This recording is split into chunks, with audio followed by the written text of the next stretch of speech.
Que el Señor te bendiga. Ya hemos terminado de estudiar los 10 mandamientos a la luz del Catecismo Mayor de Westminster.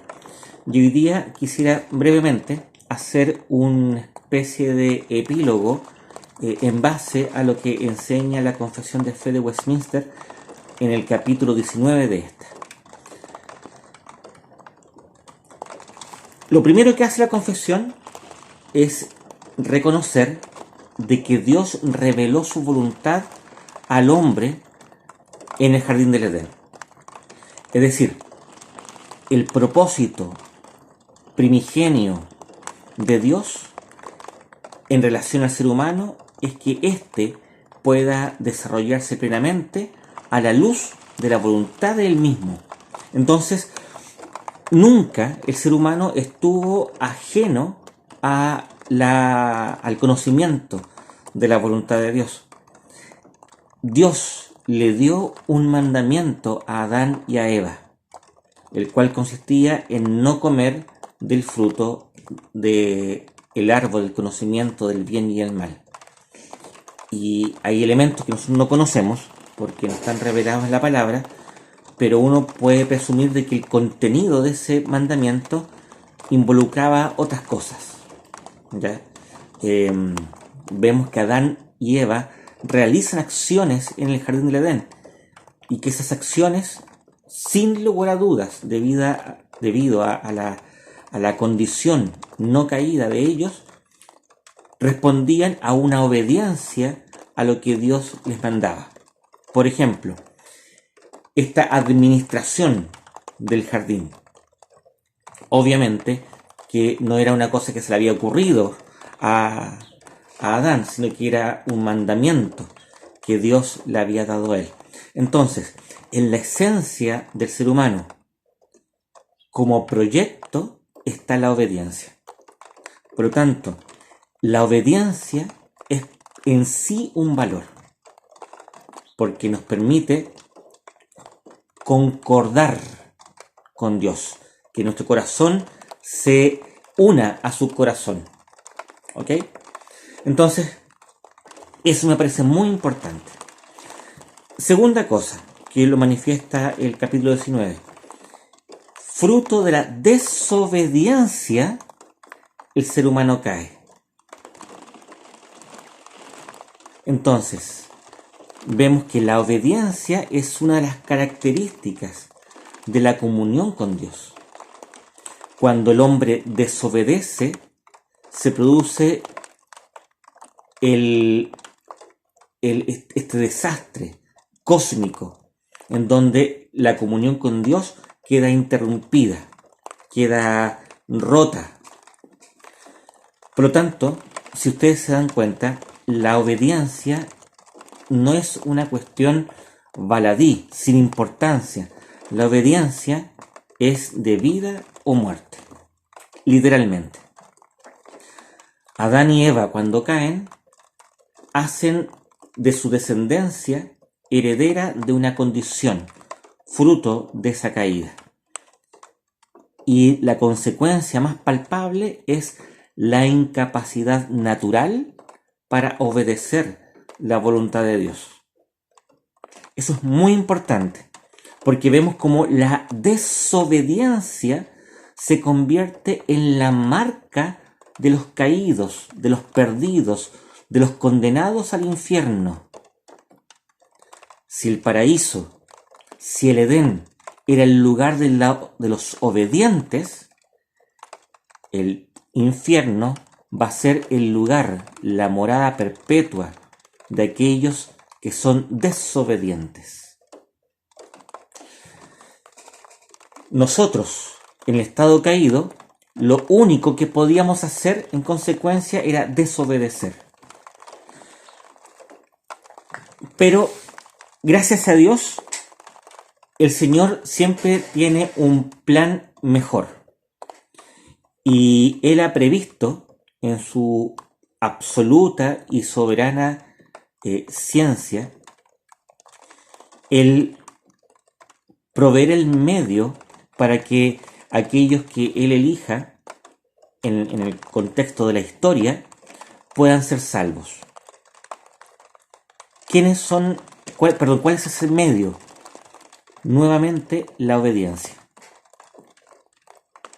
¿Te das cuenta?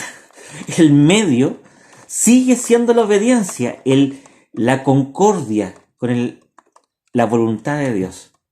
Ahora, esa obediencia, dado que no puede ser ejercida por los hijos e hijas de Adán, debido a que están como presos de la condición del pecado fruto de la caída, como la voluntad está dañada y no puede hacer lo que es bueno, sino que solamente aquello que es malo, era necesario que hubiese uno que, pudiendo obedecer, pudiese ser representante delante de Dios de los desobedientes. ¿De qué forma? Aplicándoles sobre ellos su obediencia. ¿Quién es este Adalid? ¿Quién es este héroe que viene a cumplir la voluntad de Dios y ser obediente? Nuestro Señor Jesucristo. Jesús obedece. Jesús es el siervo fiel. Jesús es el que en su condición humana se somete dificultosamente, logrando vencer su propia voluntad humana y sometiéndose a la voluntad divina. Entonces, Jesucristo es aquel que logra llevar a cabo lo que el hombre en la caída no podía hacer. Entonces, vemos nuevamente que la obediencia es el elemento característico de aquellos que están en comunión con Dios. ¿Qué pasa? Jesucristo aplica, mejor dicho, el Espíritu Santo aplica en nuestra vida los méritos y las consecuencias, el fruto de la obediencia del Hijo de Dios. Nos cubre con la justicia, fruto de la obediencia. ¿Te das cuenta? Entonces, nosotros hoy día, por pura gracia, somos revestidos de la justicia de Cristo. Somos revestidos del fruto de la obediencia del siervo fiel. Y aquí está lo importante que quiero destacar mucho.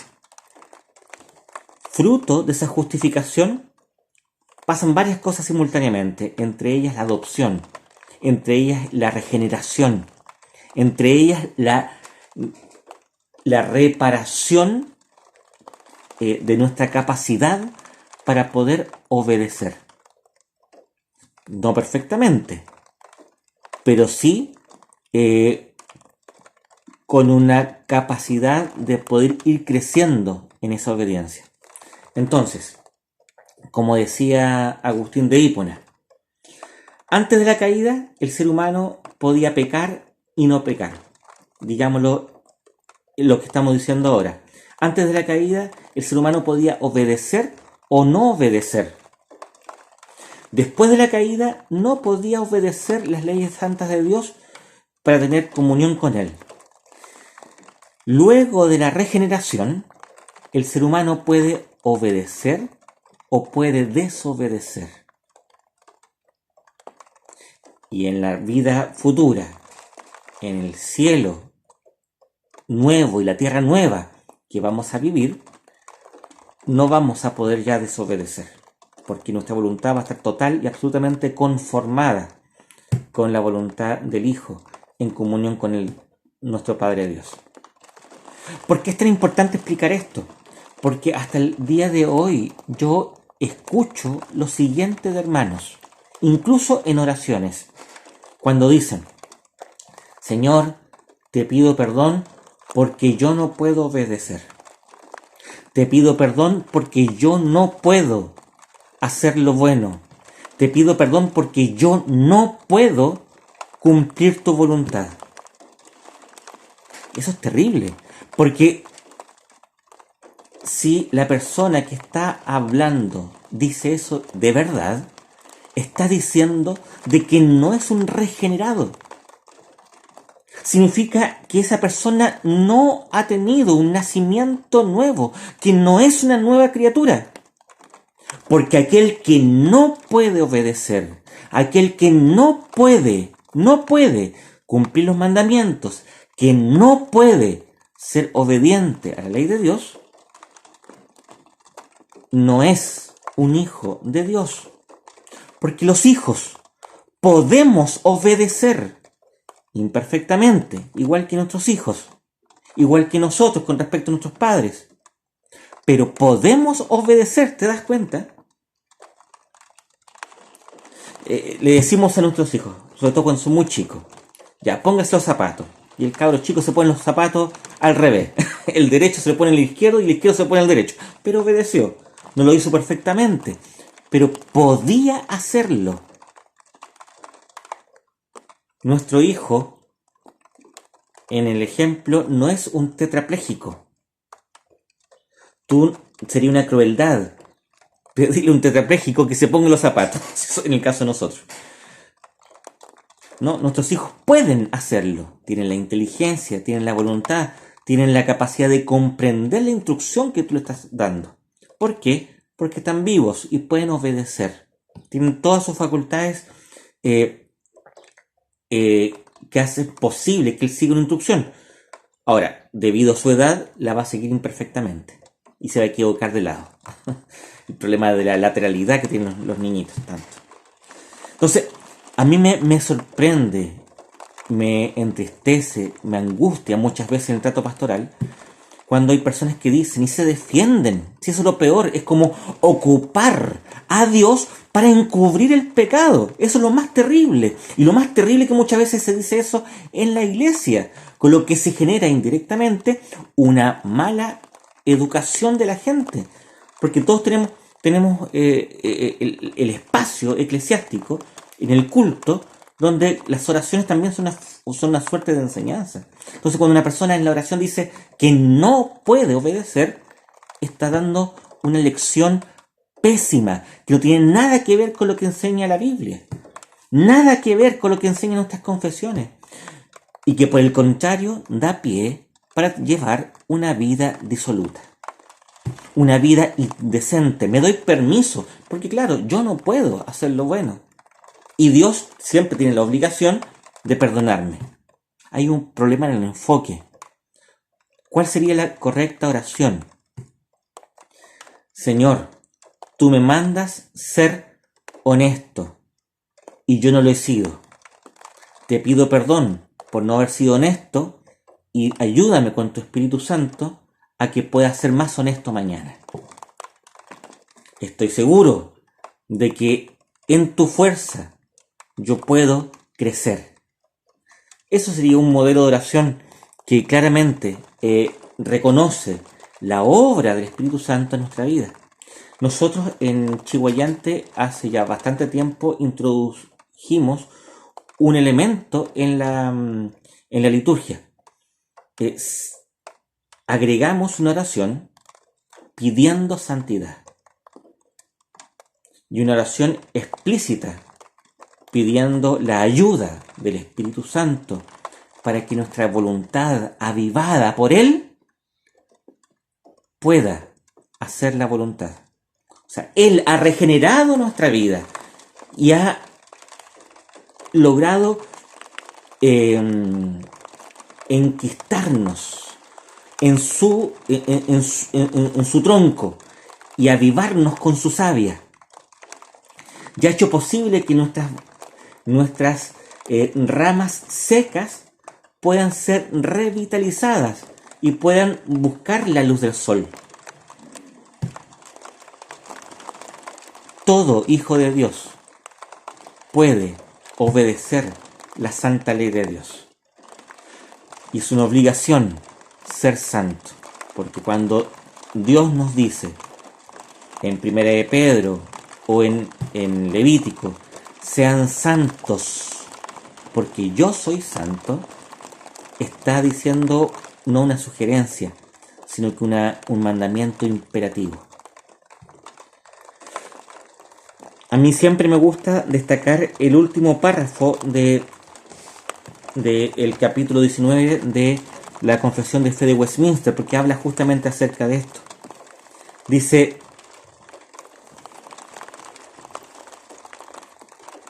los usos de la ley ya mencionados no son contrarios a la gracia del Evangelio.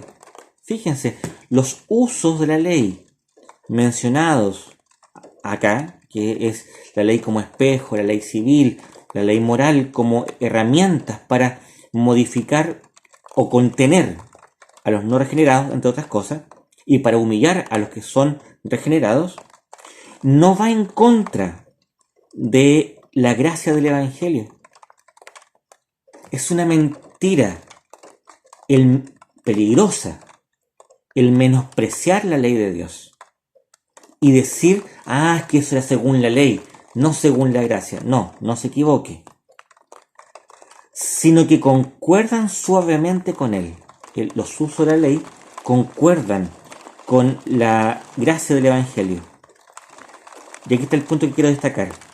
Pues el Espíritu de Cristo subyuga y capacita la voluntad del hombre para que haga alegre y voluntariamente lo que la ley de Dios requiere que se haga. Entonces, para no darle más vuelta,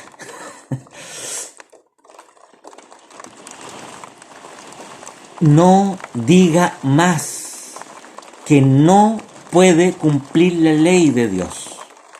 No se escude en la gracia para pecar.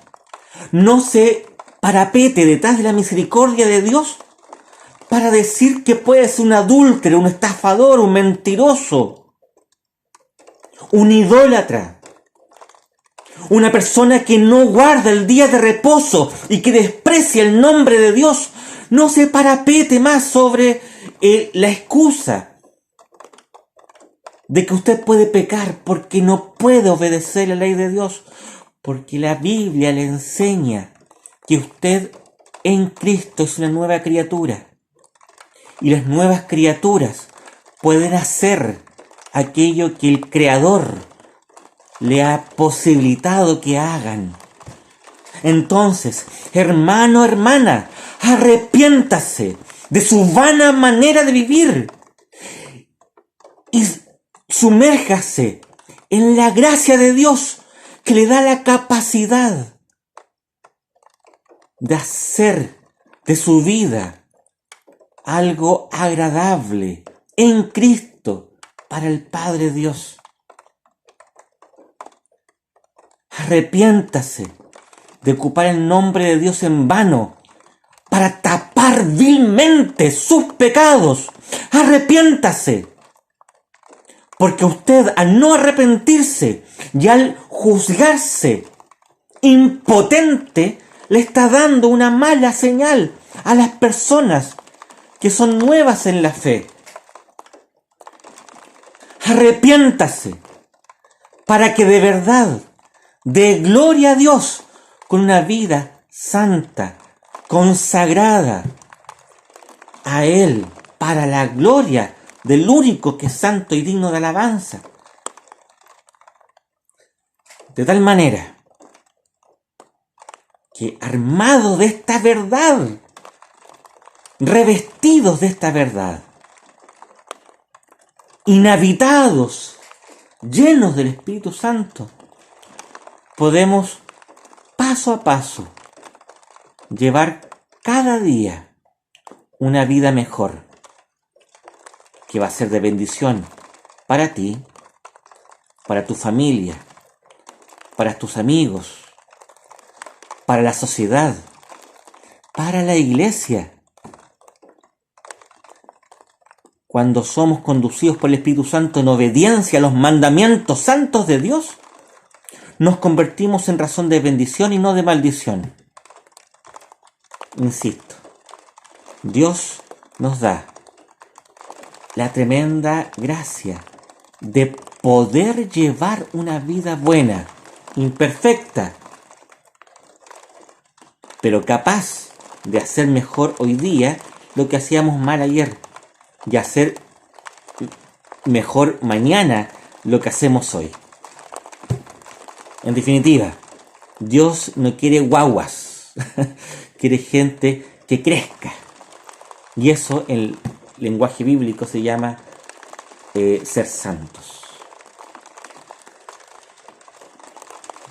Que el Señor nos conceda cada día la ayuda del Espíritu Santo para que nuestra voluntad regenerada sea obediente a los claros mandamientos de Dios. Para que revestidos de Cristo, quien es el garante del pacto de gracia, para que revestidos de Cristo, enquistados en Él, podamos llevar frutos abundantes, para que en comunión con el Hijo de Dios y en sus méritos, nuestras obras tengan mérito delante de nuestro Señor y Salvador.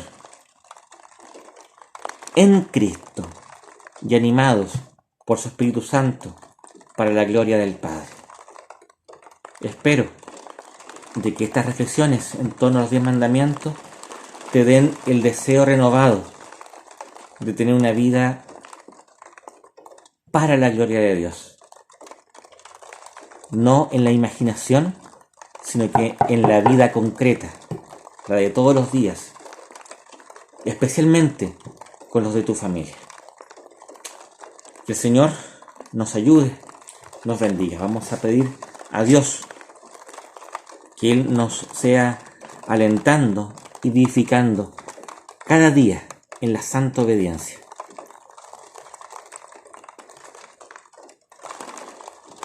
Padre Celestial, queremos alabarte y bendecirte por la ley perfecta que tú nos has dado para que la cumplamos. Gracias, Señor, porque en tu bondad, en tu misericordia, nos has pedido que hagamos algo y nos has capacitado para que lo hagamos. Señor, de continuo y voluntariamente elegimos no oír tus mandamientos y desobedecerte. Lo hemos hecho conscientemente, pudiendo haberte obedecido. Y justamente por eso, Señor, por nuestra desobediencia consciente, te queremos pedir perdón. Pero al mismo tiempo, te queremos pedir el auxilio, la fortaleza, para que tú nos hagas cada día más maduros en el cumplimiento de tus mandamientos. Ayúdanos, Señor, te suplicamos, a amarte con todo nuestro corazón, con toda nuestra alma y con toda nuestra mente, y amar a nuestro prójimo como a nosotros mismos. Sabemos que somos imperfectos, pero queremos ser maduros, Señor, en la fe. Ayúdanos, Señor, a crecer en mayor obediencia, en mayor santidad. Te suplicamos esto, Padre. Bendito seas por siempre por tu ley maravillosa, gloriosa. Ayúdanos, Señor, para que encendidos por tu palabra y alentados por tu Espíritu, podamos llevar una vida buena para bendición de aquellos que nos rodean, nuestro prójimo, la cultura, la sociedad, la iglesia. Ayúdanos a ser auténticamente cristianos. Te suplicamos todo esto, Padre bueno, por los méritos suficientes de la obra realizada en favor nuestro, por tu Hijo Jesús. Te decimos todas estas cosas, ya que en Él somos tus hijos. Amén. Bien, pues, mis amadas hermanas y hermanos, tarea: lea devotamente el Salmo 119 y se va a dar cuenta que una y otra vez el salmista se deleita en la ley de Dios y pide la ayuda para cumplirla fielmente. Salmo 119. Léalo y reléalo. Ore con él. Señor le bendiga.